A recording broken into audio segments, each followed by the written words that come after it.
අද අපි කතා කරන්න යන්නේ AI tools කොහොමද use කරන්න කියලා අපේ ඉගෙනුම් ඉගැන්වීම් ක්‍රියාවලියට.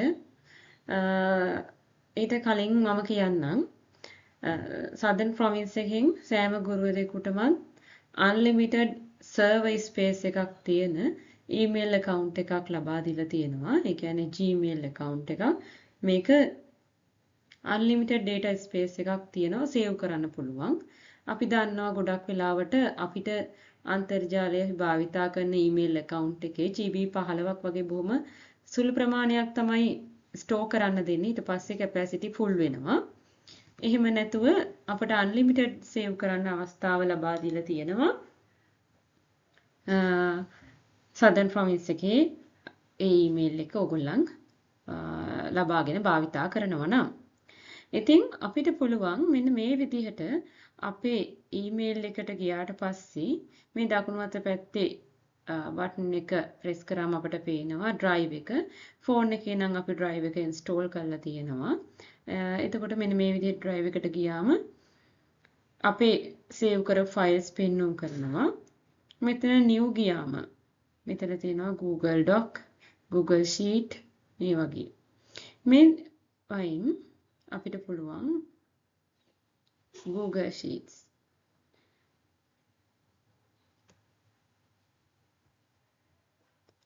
අපි අර කලින් කතා කරපු Excel sheet එක වගේ Microsoft එකේ හදපු Excel එක වගේම තමයි මේ Google spreadsheet කියලා කියන්නේ. මේකෙදි තියෙන විශේෂ පහසුකම් කීපයක් තියෙනවා මේ extension හිම. මම අන්න ඒක use කරන හැටි තමයි ඔයගලන්ට කියලා දෙන්න යන්නේ. මේක හිතනවා ඇති සමහරට ICT අයට නම් වටිනවා. එහෙම විතරයි කියලා නමුත් නෑ සමහර අවස්ථාවල අපටත් අපේ සියලුම විෂයන් වලට මේක use කරන්න අවස්ථාව ලැබෙන්න පුළුවන්. අපිට යම් තොරතුරු ටිකක් කොහොමද app එකක් විදිහට පාවිච්චි කරන්නේ? මේ කියන්නේ Excel sheet එකකට අපි දත්ත ඇතුළත් කරන්න app එකක් නිර්මාණය කරගන්නේ කොහොමද කියලා තමයි දැන් කතා කරන්න යන්නේ. මම බොහෝ බේසික් දේවල් ටිකක් කියන්නම්. Student name.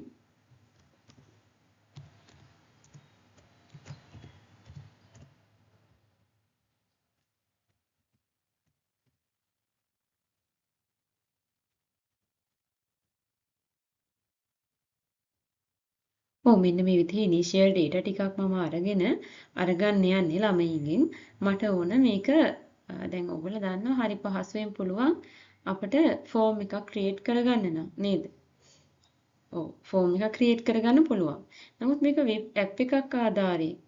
ඒ කියන්නේ ෆෝම් එකක් වගේ නිතරමයි කියන්නේ අපිට ෆෝම් view එකෙන් edit ගිහිල්ලා බලන්න මේ අපේ response ප්‍රමාණය බලන්න නෙමෙයි මේක කෙලින්ම අපේ Excel sheet එකකට spreadsheet එකකට connect කරලා හදාගන්න විදිහ තමයි මෙතෙන්දි තියෙන්නේ. අපි මෙන්න මේ විදිහේ topics තුනක් අරගෙන තියෙනවා ළමින්ගේ data එකතු කරගන්න හිතාගෙන. අපි මේ spreadsheet එකේ නම වෙනස් කරමු.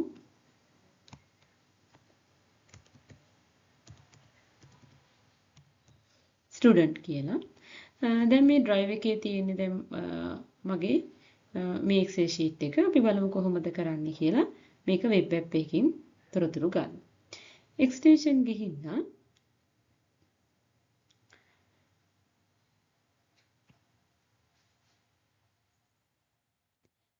app script මෙන්න මෙතන තියෙන app script කියන එක ක්ලික් කරනවා.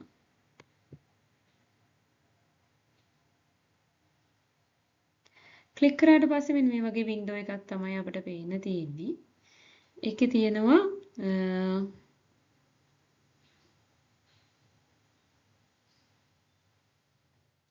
code.js ඊළඟට මෙතනින් ෆයිල් ඇඩ් කරගන්න මේ වගේ පහසුකම් ටිකක්. දැන් අපි Google Gemini වලට ගිහිල්ලා ඒ කියන්නේ ඉස්සෙල්ලාම අපි Gemini AI කියලා සර්ච් කරගන්න ඕන මෙන්න මේ විදිහට Gemini AI කියලා ටයිප් කරලා සර්ච් කරලා මෙන්න මෙතන ක්ලික් කරාට පස්සේ තමයි මෙන්න මෙතෙන්ට එන්නේ. මෙතෙන්ට ආවට පස්සේ ඔයාගේ Google එකෙන් sign in වෙලා ඉන්න නිසා කෙලින්ම ඔයාට Gemini වලට යන්න පුළුවන්. sign in වෙන්න ඇහුවොත් ඔයාගේ Gmail account එක select කරන්න. එතකොට ඔයා ඉල්ලන්න ඕන මෙන්න මේ විදිහට. දැන් ඔයාගේ මේ Excel sheet එක තියෙනවනේ spreadsheet එක තියෙනවනේ. මේ spreadsheet එකේ screenshot එකක් අරගන්න ඕන. කොහොමද ඒක කරන්නේ? අපේ keyboard එකේ තියෙනවා print screen කියලා බටන් එක.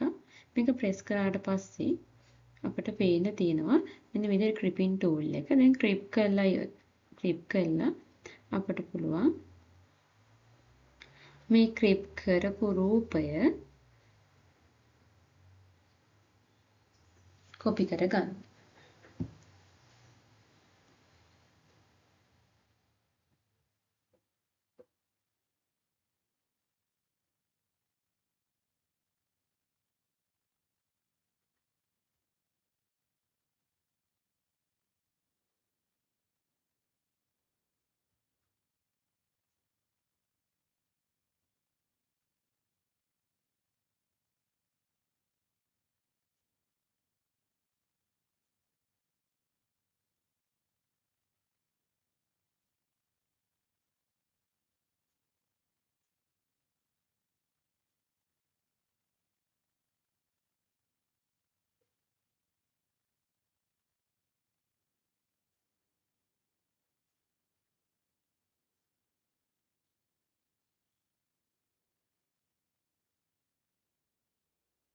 මේ විදිහට add කරගෙන copy කරලා paste කරලා අපිට පුළුවන් ඒ කොටස add කරන්න. add කරලා type කරනවා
මෙන්න මේ විදිහට type කරලා අපි request කරනවා.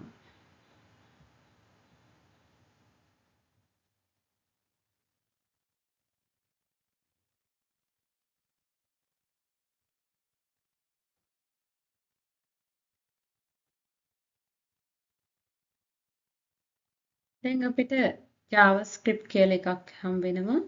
ඒ වගේම HTML කියලා හම්බ වෙනවා. ෆයිල්ස් දෙකක්. මේ JavaScript කියන ෆයිල් එක මේ විදිහට copy කරගෙන මෙතන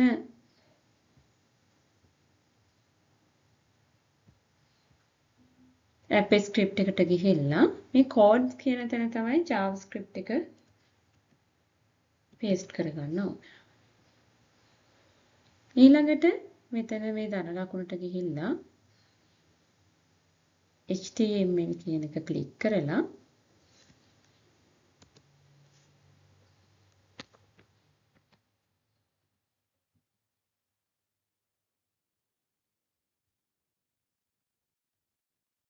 index කියලා type කරනවා. මේ index file එක තමයි දැන් open උනේ. දැන් අපිට Gemini වලට ගියාම තියෙනවා HTML එක. මේකත් මේ විදිහට copy කරගෙන දෙන්න ගිහිල්ලා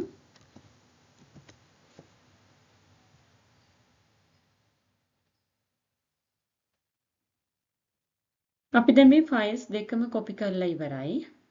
data ගන්න සහ display එක ඇති වෙන්න සකස් කරපු file දෙකම. දැන් මේක save කරනවා මේ විදිහට.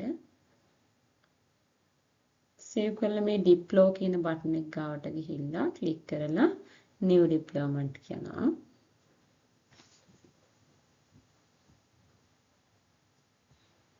මෙතන web app කියන එක select කරලා නමක් දෙන්න student කියලා හරි ඔයාලා කැමති නමක් දෙන්න පුළුවන් project එකේ description එක විදිහට. මෙතන එක්සිකියුට් කරන්න මේ මෙතන anyone කියන එක දෙන්න ඕනේ. නැත්තම් ඔයාගේ මේ වෙබ් ඇප් එකට කාටවත් දෙන්න බැරි වෙනවා. who has access කියන තැන anyone කරන්න.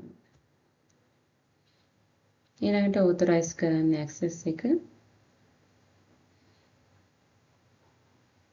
advance යන්න.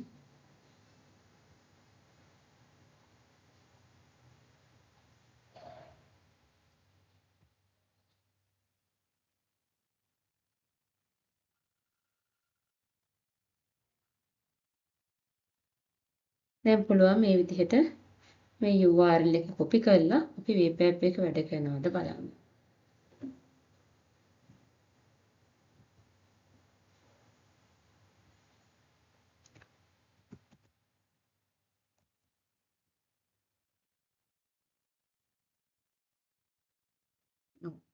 දැන් ඔයගොල්ලන්ට පේනවා ස්ටුඩන්ට් මැනේජ්මන්ට් සිස්ටම් කියලා වෙබ් ඇප් එකක් හැදලා තියෙනවා. ඩීටේල්ස් සේව් කරන්න පුළුවන්. දැන් අපි එකක් සේව් කරලා බලමු.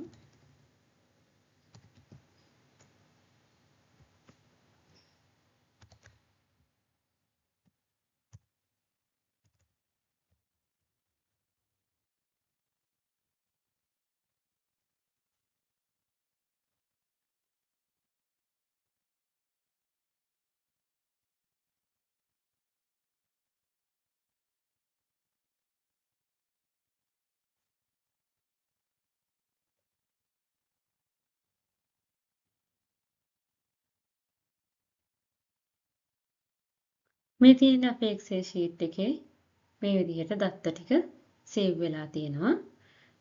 අර අපි අපේ app script එක run කරලා ඇතුළත් කරපු දත්ත අපිට display වෙලා තියෙනවා. ඊළඟට අපිට පුළුවන්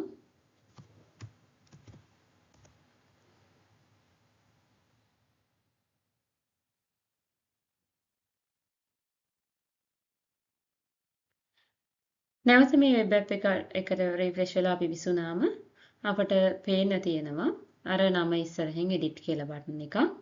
ඒ කියන්නේ මට මේ තොරතුරු මේ ඇප් එක හරහා edit කරන්නත් පුළුවන්කම ලැබිලා තියෙනවා. ඉතින් මේ බලන්න මේ වගේ සරල ඇප් එකක් මොනෑම් අවස්ථාවක අවශ්‍යතා සඳහා ඉගෙනුම් ඉගෙනීම් ක්‍රියාවලියේදී අපිට භාවිතා කරන්න පුළුවන්. මේකේ QR එක ළමයින්ට යවන්නත් අපිට පුළුවන් ඕන. QR එක use කරලා නැත්නම් අපිට මේ link එකම යවන්නත් පුළුවන්. කිසිම ගැටලුවකින් තොරව මේ link එක යවන්න පුළුවන් දරුවන්ට මේ app එකට data enter කරව ගන්න අවශ්‍ය නම් දරුවන්ට කියලා. ප්‍රශ්න වලට උත්තර උනත් එහෙමයි. ප්‍රශ්න කීපයක් දාලා අපිට උත්තර ටික ගෙන්න ගන්න ඕන නම් අපිට මේ විදිහට අපි මෙන්න මේ topics එනුවට ඒ ප්‍රශ්න ටික type කරනවා. type කරලා දරුවන්ට මේ අපි හදපු app එක යවනවා. එතකොට ළමයි තමන්ගේ ප්‍රශ්න වලට උත්තර type කරලා දැම්මාම අපිට පුළුවන් මේ විදිහට display කරගන්න correction කරලා වුණත් අපිට එයාට display වෙන්න අවස්ථාව සලස්සන වෙන්න පුළුවන්.